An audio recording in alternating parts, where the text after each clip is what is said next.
Hello, ako po si Angelo de la Paz at narito tayo ngayon sa Valenzuela City Fire Station. According sa Bureau of Fire Protection, kada ganitong mga panahon ay tumataas yung bilang ng mga fire incidents. Kaya ito ay nangyayari kapag may mga kapabayaan o mga unintentional sa mga paggamit ng ilaw, sa kusina, sa pagluluto at yung mga linya natin ng kuryente. Kaya ngayon ay pag-uusapan natin kung paano tayo makakaiwas sa sunog.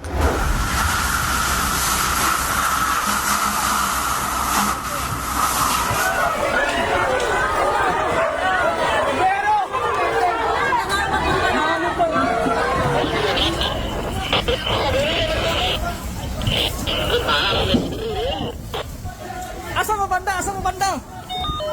So kasama natin ngayon ang Valenzuela City Fire Marshal, Fire Superintendent Maria Teresa Alquesa. Ma'am, thank Hello, you sir. very much Hello. po for accommodating our request. So ma'am, umpisahan na po natin yung atin pong discussion.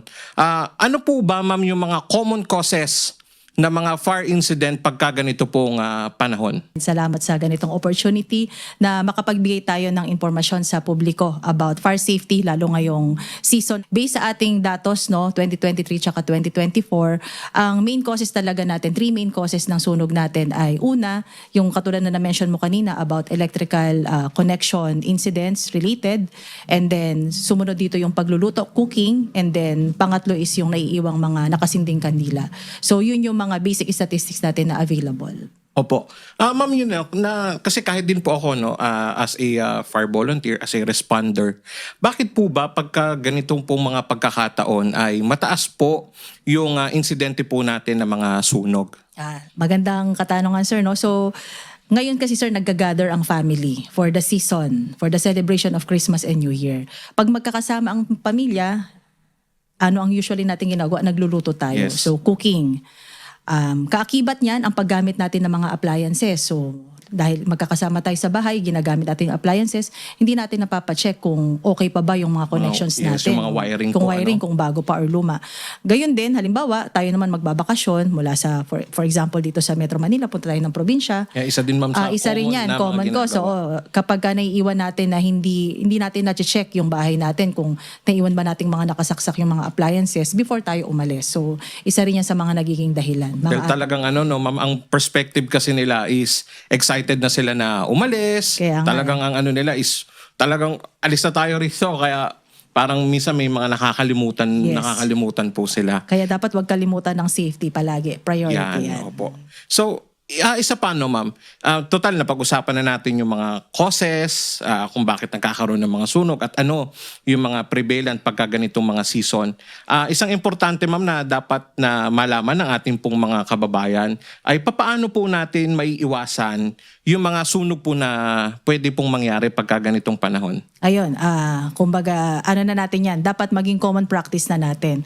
Una sa lahat, dapat basic sa mga kabahayan natin, mag-practice tayo ng good housekeeping. Anong ibig sabihin natin ng good housekeeping? Panatilihin nating maayos at malinis ang ating mga tahanan, lalo kung yung mga hazard ay nakikita natin na meron, i-report na natin or i-dispose na natin ng tama.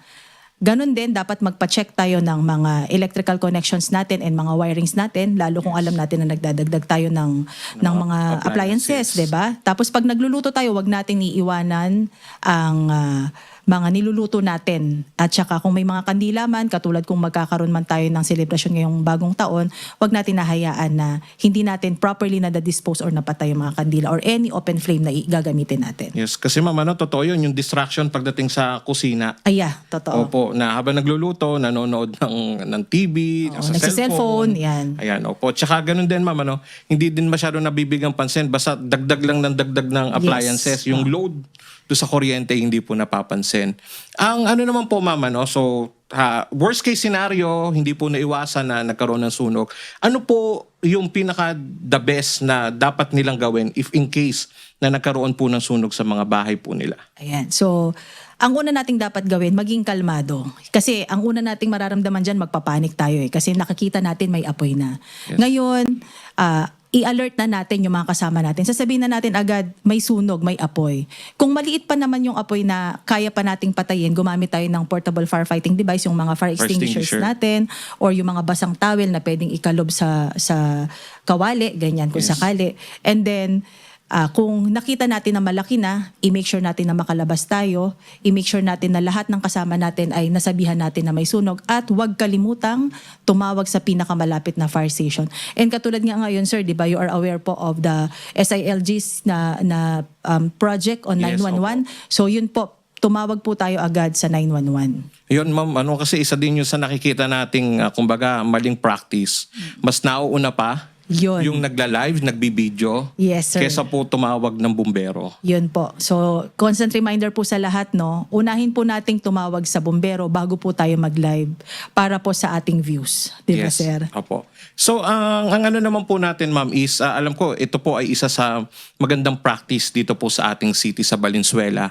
Yung paggamit po ng ating pong mga communities para maiwasan, at kung talagang hindi maiwasan, nung nagkaroon ng sunog, is paano po yung maitutulong ng community para po sa mga ganitong klaseng incident, especially pagdating po sa mga pag-iwas sa sunog at yung bayanihan pagka nagkaroon naman po ng sunog. Yan. Proud po kami dito sa Valenzuela. Masasabi natin na napaka-active po ng ating local government unit at ng ating communities pagdating po sa fire safety at saka po sa responses natin. No? So lagi po nating tatandaan na ang fire prevention and fire suppression po ay shared responsibility. Yes. So both communities, ang mga otoridad ay magkakatuwang para maiwasan at kung meron man ay masuppress natin ito. So maki-participate tayo sa mga barangay seminars and drills kung meron. Lagi tayong maging aware sa mga announcements ng LGU. By the way po, dito sa Valenzuela meron tayong local ordinance on the use of firecrackers po, 'di ba, sa nalalapit na bagong yes po. taon. So may designated lang tayo na areas kung saan pwedeng mag-display at saka kung saan pwedeng Pwedeng magpaputok. gumamit. Okay. So yun lagi nating tatandaan.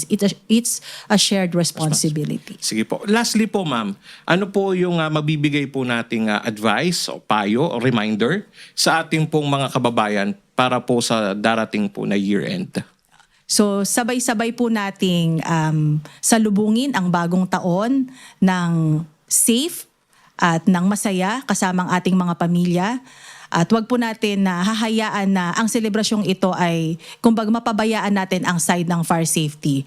Lagi po nating lagi po tayong sumunod sa mga local ordinances and barangay ordinances sa paggamit ng paputok. At ang kagandahan po sa buong Metro Manila, may mga lugar po talaga na totally banned Yes. ang paggamit ng firecrackers. So, sumunod po tayo sa local na otoridad at gayon din po, sabi nga natin, i-check ang electrical connections natin palagi, huwag iiwanang hindi attended ang ating mga niluluto, at kung meron man tayong sinindihang mga kandila ay huwag natin itong papabayaan na hindi properly disposed or hindi papatay bago tayo magtapos ng ating selebrasyon ng bagong taon. At lagi po nating tatandaan na shared responsibility po palagi ang fire prevention at fire suppression. At kami po sa Bureau of Fire Protection ay nandito po para laging protektahan ang komunidad laban sa mapaminsalang sunog. Yan. So, once again po, thank you very much po, Yes, sir. Ma'am Fire Superintendent Maria Teresa Alquesa, sa pagbabahagi po para sa ligtas na pagsalubong po ng ating pong taon at makaiwas po tayo sa sunog. Kaya po sa ating pong mga kababayan, sana po ay ito'y nagsilbing guide para po sa responsable at alerto. Hindi lang ngayong holiday season, kung hindi po sa lahat ng panahon. Ating pong tatandaan, safety first. Dahil walang kapalit ang ating buhay, ingat kasambahay. Thank you very much po, ma'am. Thank you, sir. Thank you. Thank you po.